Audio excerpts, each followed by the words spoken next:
Hey everyone, welcome back to Corporate Decoder, the place where we decode the secrets hidden in plain sight within corporate filings. Today we're diving into Arista Network's 2025 annual report, and let me tell you, the numbers tell a story of explosive growth, but also some fascinating risks lurking beneath the surface. Stick around because we are going to break down exactly what this all means for the company and its shareholders. Our first stop is to get a grip on just how much Arista is selling. Get this, their total revenue hit a whopping $9.006 billion for the year ending the 31st of December 2025. That is a huge jump of over $2 billion or a 28.6% increase compared to the previous year.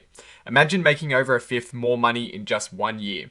That is serious growth, and it is not just one product pushing this. Product revenue alone jumped by almost $1.7 billion, a solid 28.8% increase. That means their core business of selling network equipment is booming, and their service revenue, which is like the ongoing support and maintenance for that equipment, also saw a significant rise of more than $300 million, a 27.7% increase. This tells us that as their customer base grows, they are also bringing in more recurring money from those same customers, which is a very healthy sign. Now, who is buying all this gear? Well, it seems like some big players are really driving the bus. For 2025, Arista notes that sales to one single customer made up a massive 16% of their total revenue, and another single customer brought in a staggering 26%. That means over 40% of all the money Arista made came from just two customers. While this shows these big customers trust Arista a lot, it also introduces a significant risk. If either of those major customers decides to buy less or worse, switch to a competitor, Arista's revenue could take a massive hit. This customer concentration is something to watch closely. Let's shift our focus to the money Arista is making after paying for all its costs. This is where we see the actual profit margins. Interestingly, Arista's gross margin, which is basically how much profit they make on each dollar of sales after accounting for the direct costs of making their products and services, stayed rock solid at 64.1% for both 2025 and 2024. This is great stability. It means that even with increased sales, they're not necessarily lowering their prices to compete, or their costs are keeping pace perfectly. This usually indicates strong pricing power and efficient operations. They're not losing any ground on their profit per sale, which is a fantastic position to be in. But what about the costs of running the company beyond just making the products? This is where we see how much they're spending on things like research, sales, and administration. Arista is clearly investing heavily in its future. Their research and development expenses shot up by over $240 million, which is a 24.1% increase compared to the previous year. This is largely due to hiring more people, which is a good sign of growth, and increasing costs for developing new products. This shows they are committed to staying ahead of the curve, especially in areas like AI networking, which is a huge trend right now. They are also splashing out more on sales and marketing. Over $100 million more, a 24.8% increase, likely to expand their reach and promote these new products. Now let's talk about the money they are making from their investments, separate from their main business. Arista's coffers are looking very healthy. They reported a substantial $383 million in interest income for 2025, a jump of over $70 million from 2024. This is because they have a massive pile of cash and investments, totaling over $10 billion at the end of 2025. They are clearly doing something right to have so much cash on hand, and they are earning a good amount from it. This provides a huge safety net and a war chest for future acquisitions or investments.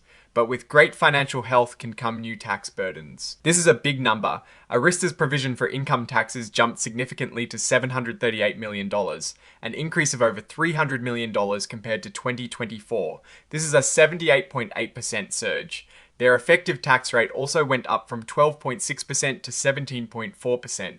This hike is largely due to new tax laws, specifically mentioning the One Big Beautiful Bill Act, and a decrease in tax benefits from things like stock options. So, while they are growing and making more money, a larger chunk of that money is now going to taxes. When we look at Arista's ability to pay its bills and fund its operations, it is clear they're in a strong position. At the end of 2025, Arista had about $1.9 billion in cash and cash equivalents. While this number decreased from the previous year, it is important to remember they also had over $8 billion in marketable securities, bringing their total liquid assets to a very impressive $10.7 billion. They are generating a lot of cash from their operations, over $4.3 billion in 2025, which is great. However, they also used a significant amount of cash for investing. This is where we see their significant investments. In 2025 alone, Arista used over $3.5 billion in investing activities. This includes buying a lot of securities, but also a key acquisition of VeloCloud for $300 million.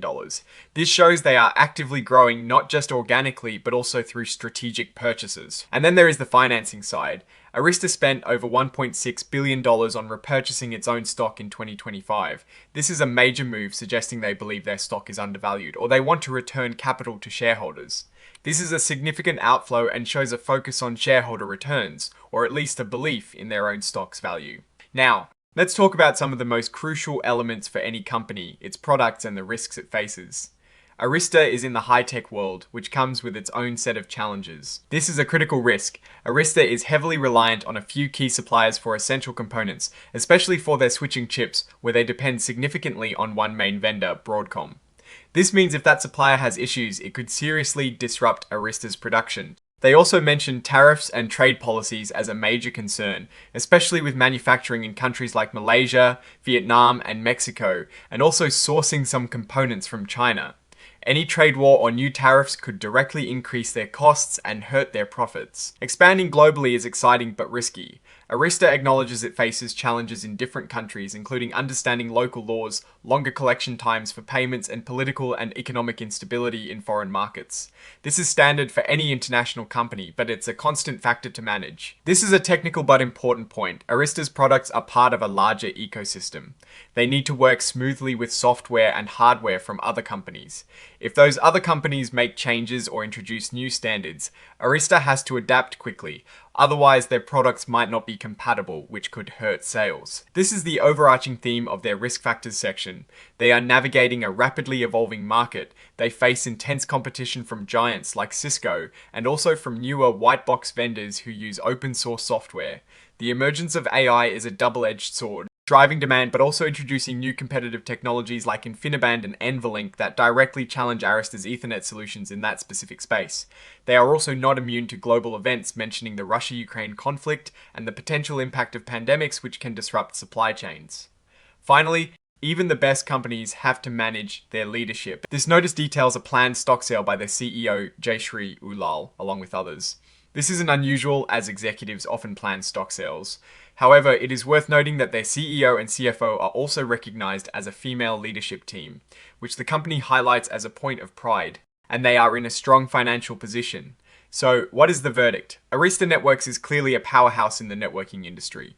They are experiencing massive revenue growth, driven by strong demand for their core products and expanding service offerings. Their substantial cash reserves and strategic acquisitions like VeloCloud show a company actively investing in its future and solidifying its market position. However, they are not without their risks. The heavy reliance on a few major customers and suppliers, coupled with the ever-present threat of trade wars and supply chain disruptions, means they need to constantly manage these vulnerabilities. The competitive landscape, especially in the booming AI sector, is fierce, and Arista must continue to innovate to stay ahead. Arista is growing rapidly and has a strong financial foundation, but they need to be vigilant about diversifying their customer base, securing their supply chain, and staying on the cutting edge of technology, particularly in AI. Their focus on a data-driven network as a service model seems to be paying off, but the execution will be key.